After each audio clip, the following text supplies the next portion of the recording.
What is up? Welcome back to the channel. Yet another video, but this one is the first one for 2021. I know it's like the 23rd of January, so I've missed 2 weeks. You know what? Sometimes you just need to take a break, but I'm back. So in this video, I got to interview the CTO and the VP of engineering of Moovweb, which is a super cool startup. So the CTO Ishan and the VP of Engineering Mark go in depth about what is Moovweb, why do a startup, what type of people are they inside the startup, how do they do their stuff, but also what is in it for you, the audience, because Moovweb, you can put them next to like Netlify and Vercel, but they are a more scoped organization. They kind of have clients that are huge e-commerce, and then you still want JAMstack, but sometimes you also want dynamic stuff. And that's what Moovweb does really, really well. So without going much deeper, let's just dive in, have fun with this first video of 2021, and I'll see you next time. Cheers. So, welcome guys to our video. I'm super happy to have you here. And actually, my first question that I always ask is, how do you pronounce your name? Because I've most likely not said it correctly. So I think it's Ishan, right? So let's start with you. Yeah, think of the I as a long E, and it's Ishan. Last name is Anand.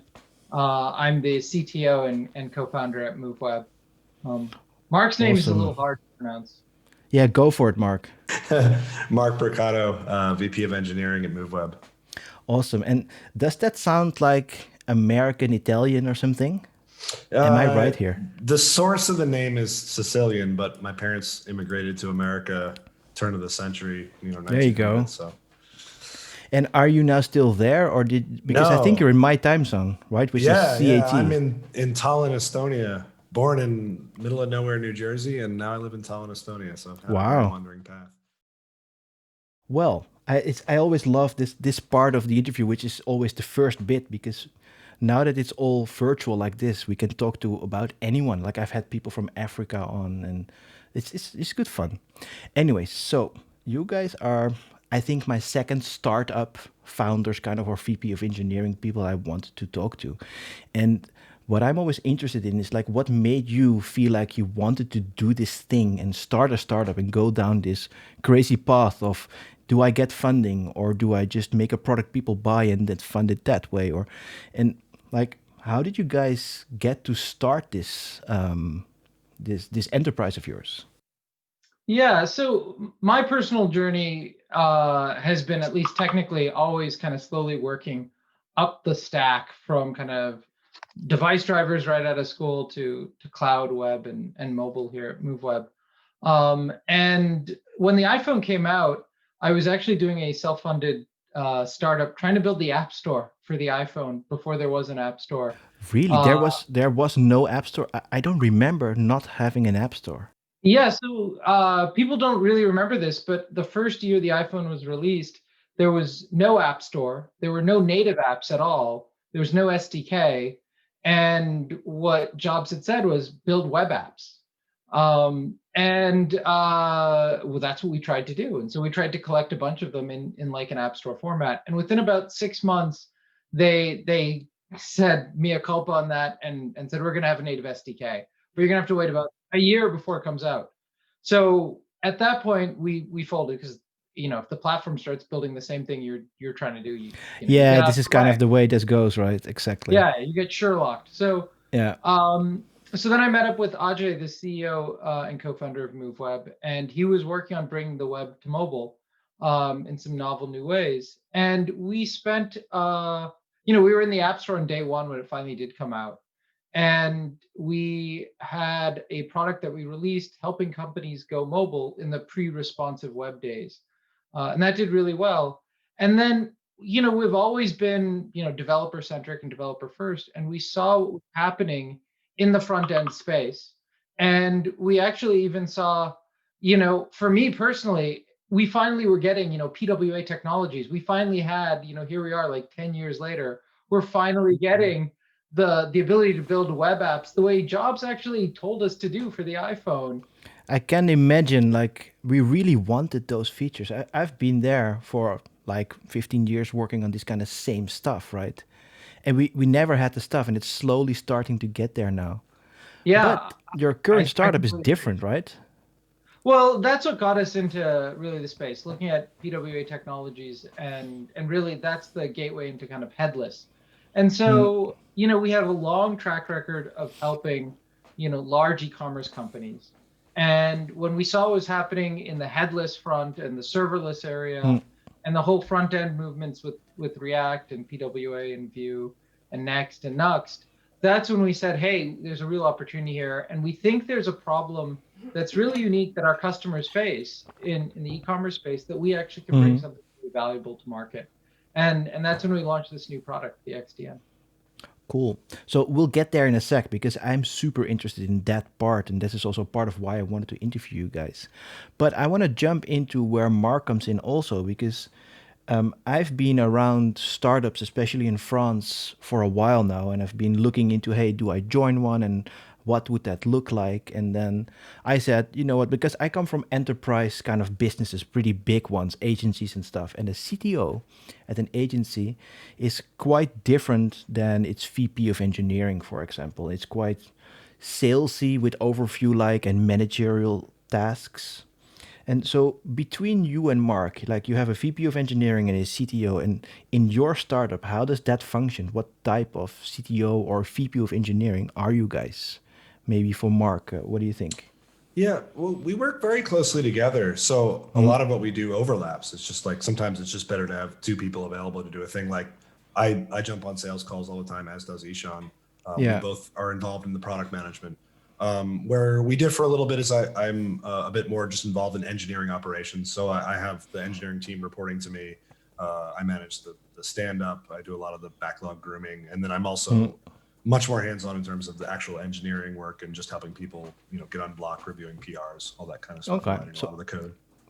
so it's a little bit more day to day and making sure the CI stack runs smoothly and all this kind of stuff. Yeah, exactly. So what is left? So for you, Ishan, is it more like figuring out new roadmap ideas, or just you go away for a week, you hack something together, and suddenly you have a product?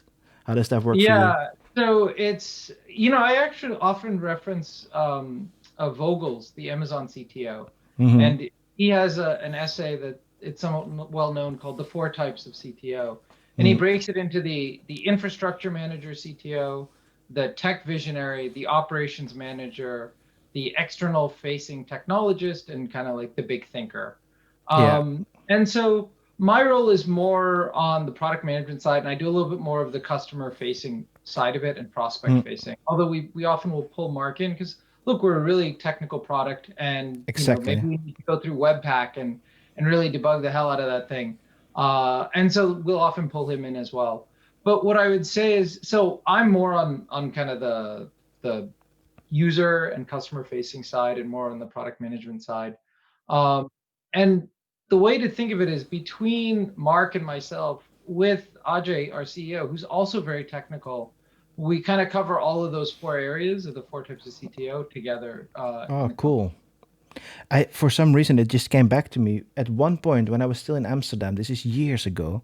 I actually had beers with Werner Vogels from Oh, Amazon. really? I Oh, didn't know him because he knew my friend who yeah. was like an agency. She had been in agencies for years, and he had just started this idea of actually making those servers like AWS. They were like 6 months in. Sorry, that Oh, just came to mind, and like I had no idea. We didn't have CDNs back then. We didn't have companies like Moovweb because you didn't have the infrastructure, right? But maybe this is actually a good bridge into you guys maybe to explain a little bit what Moovweb is. Like maybe both of you can try to say it in like one sentence, right? yeah. So I'll try it first. But the XDN is a platform that enables sub-second site speed for large database-driven sites while making it simpler to manage your headless modern front end. You must have said that one a couple of times. Yes, that's why I was ready to go. And Exactly. I don't know if Mark wants to take a stab. Well, Um, maybe I'll just take it from a different angle, which is yeah. Yeah, the more sure. technical angle. So it's serverless infrastructure for hosting modern web apps, particularly single page applications built on React, Vue, Angular, etc. Okay, so the point is that it's not JAMstack, right? They're actually dynamically rendered pages that you It's actually might. both. Okay. Yeah, it's both. So one of the problems that we see in the market is we focus on e-commerce, and you get e-commerce stores that sell 5 products, and then you get e-commerce stores that are like auto parts dealers that sell 1,000,000 products. And so a purely static site works well for the 5 product company, not so much for the auto parts company. And there's a bunch in between. And so there's only a few of us in this space that are allowing users to build apps that are partially static and partially dynamic, and essentially static falling back to dynamic. So it's a real world solution for sites that are just immense in size. Yeah, so we've seen this issue quite often because I work with these kind of huge clients, right? Mainly luxury industry, but also different where we have like 100,000 products. And so we are always like, okay, we're going to make this static because we know we don't have the security issues. We can scale it easily. We can deploy easily, all of the stuff, right? But then we're like, yeah, okay, but if you have 100,000 product pages and a whole bunch of other stuff, how long does that deploy take and how wasteful is that for the resources of the hosting provider, right? And then we always put it next to, yeah, but we have a Sitecore or we have a Adobe AEM stack. How long does that deploy take? And it maybe takes half an hour or something. But I'm guessing it's like there's always things to put against each other, but we haven't really found a way to make kind of this dynamic app and then have part of it static because of Edge CDN, which is maybe XDN, right? So what does XDN stand for exactly? Experience Delivery Network. Fancy. So I like yeah, it. but it's a deliberate play on CDN. And what you're talking about is completely, accurate and very astute. And Mark and I actually gave a talk at Next.js conference last year about this whole like build time friction, and we went through some stats. Like the average, physical store has even a couple thousand to tens of thousands of products in it, and a Yeah. physical Walmart, which is a U.S. reference, has over 100,000 products. And we showed a couple of e-commerce stores. We have customers who have tens of thousands of products. We have customers who have over 1,000,000 pages. Wow. And then if you look at content, we had some stats up there for like, New York Times and Washington Post. They're pushing, I think it was like 50,000 new articles per year, right? So imagine if they make a change, if they rebuild all of that. And if you're in a large e-commerce company, there are people whose job it is to like move, they're merchandisers, right? They're changing the categories and the copy and the properties of products. Things go in and out of stock all the time. And if you have to rebuild the whole experience, and if your build times are going from like 5 minutes to 10 minutes to 20 minutes, it really slows down your velocity. So this is where we felt we could bring a really differentiated solution that takes the benefits of JAMstack and brings them to large dynamic sites. And the CDN is kind of the linchpin in that. And to me, JAMstack is a spectrum. There's purely static and there's dynamic, and there's a variety of JAMstack-like architectures. But the key thing that I think they all have really is 2 things. One is front-end developer empowerment, like the ability for a front-end developer to get as much done as they can without needing DevOps or back-end engineer. And then the second thing is bringing data to the edge, taking your pages and making sure as much as possible can be served by the CDN. And what classic JAMstack does when it forces you to write a static page is it's forcing you to write that page in a way it could be served from the CDN. But that doesn't mean that's the only way to get that fast speed that you get with JAMstack. You can take a dynamic page and you can get it served from the CDN, but you need more sophisticated cache management.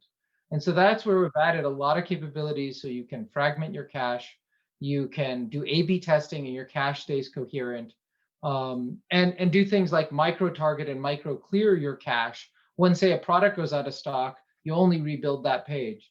And then we've done other things like parallel static rendering, which I'll let Mark talk about, which are really interesting and bring the same kind of JAMstack benefits to dynamic.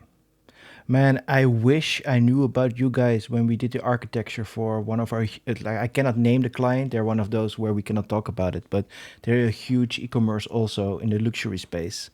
And we just moved them all to a headless system because they used to be on a monolith, and it was like 12-hour deploys that would go wrong all the time because it was a 15-year-old system, right? So we managed to build like an API layer in between on our end in that old system, but then put a completely separate front end there that would just do Ajax calls basically. Yep. And we asked them, okay, so are you going to do maybe Azure or something? No, we have servers in Germany in the basement. Like, oh, okay. Oh, they run Node.js? I don't know. Like one of those, right? So, but we are not really like you guys. We didn't really know that much of that detail. So we managed to have a bunch of servers up and running. It all works, but we made it so that it has, if they only need to have 10 hits a second to the origin, and then it's fine because the rest is just hard coded in a CDN. Right? So it's basically what you did in a really crude way. Because now for us, what's really hard is to actually manage that stock, manage the search results if they want to change them up a bit. Like those search results based on the URLs are stored in the cache a certain way.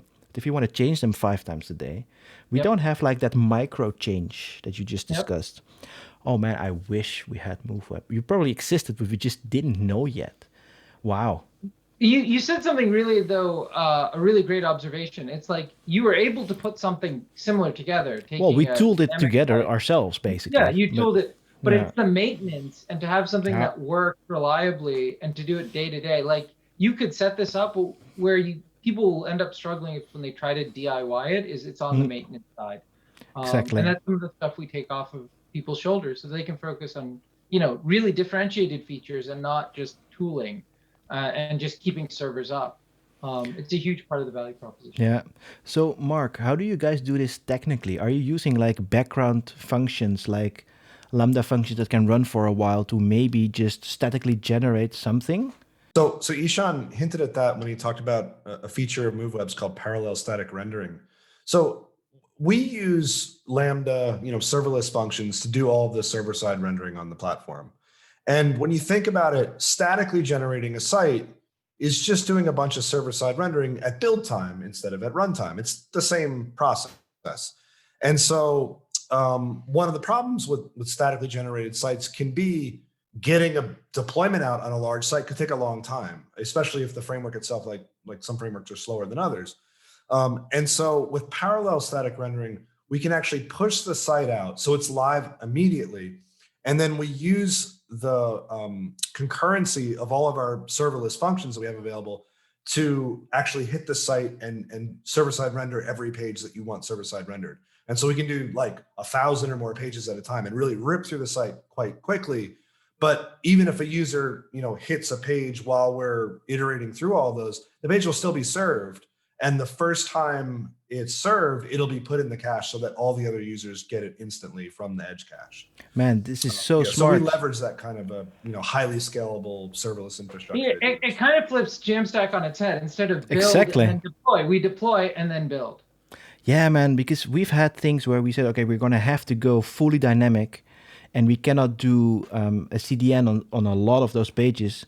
And we had a React app at that point. And the SSR of a React app is just hard. Look at Walmart, what they had to jump through hoops to get it to work, right?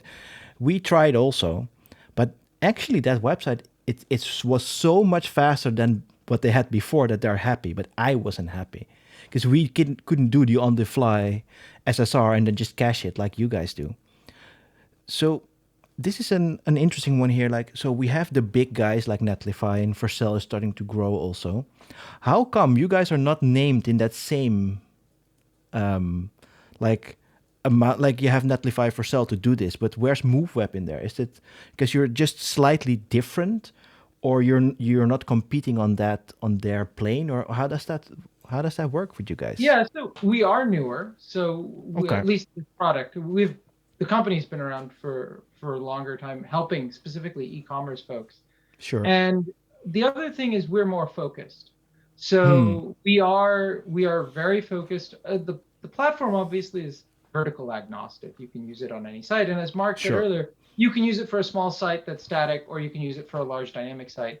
But where the differentiation of the product hits home is when you're this very large e-commerce company or somebody who's got a very large database-driven site. And so we have a much more focused kind of go-to-market, at least in the next 12 months or so, that we're really targeting.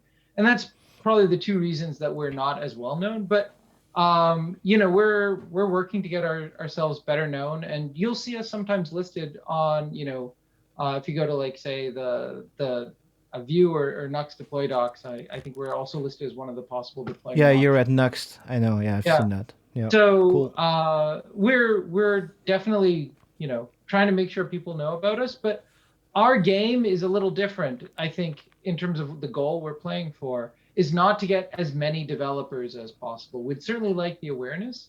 The people we're really focused on, and our strategy is really be really focused on a particular customer in a particular segment and those unique problems, and that's what drives why our roadmap's so unique compared to the other guys. Yeah, because honestly, I am your target audience. Yeah. Like that's why I'm so happy when we had a call a while back about all this stuff. I'm like, oh, this is perfect because I am a tech director of front end globally at an agency with huge clients where we want to use new technology, but we are sometimes stuck, and we have to try to sell it to clients, and we help together and work on it. But if you have a partner like Moovweb, it's so much easier to sell that new stuff in because they don't have to go back to the sales force, right? That just has one big chunk and it just works.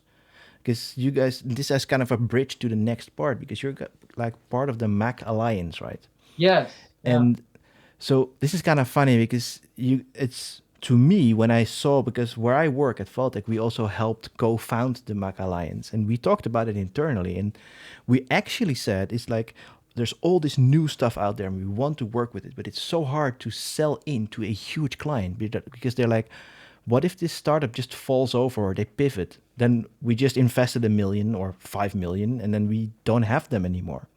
So in our minds, starting an alliance like this just make sure that we have more trust around. Is this part of why you guys are there?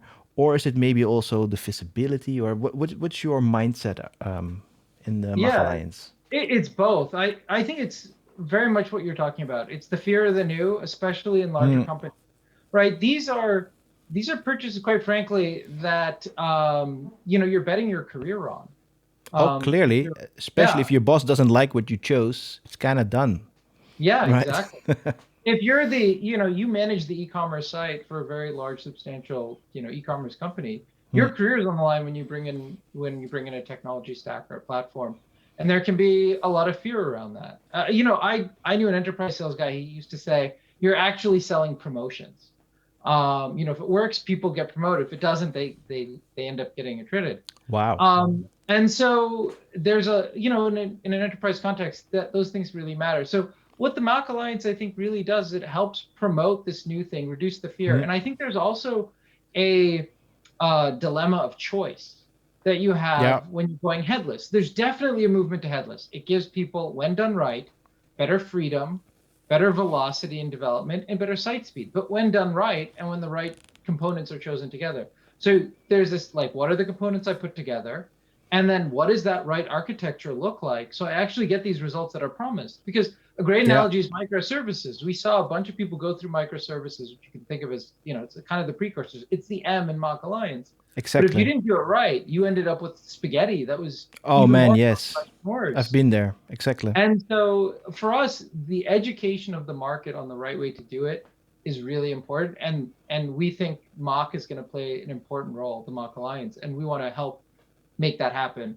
And we think we're a really important component part of I think you are. headless stack. Yeah. We like to say we're the neck for your headless. And Exactly. so It glues that's stuff why together, kind of, and I love Yep. that. So I'm going to pivot a little. So Mark, you are VC of engineering, right?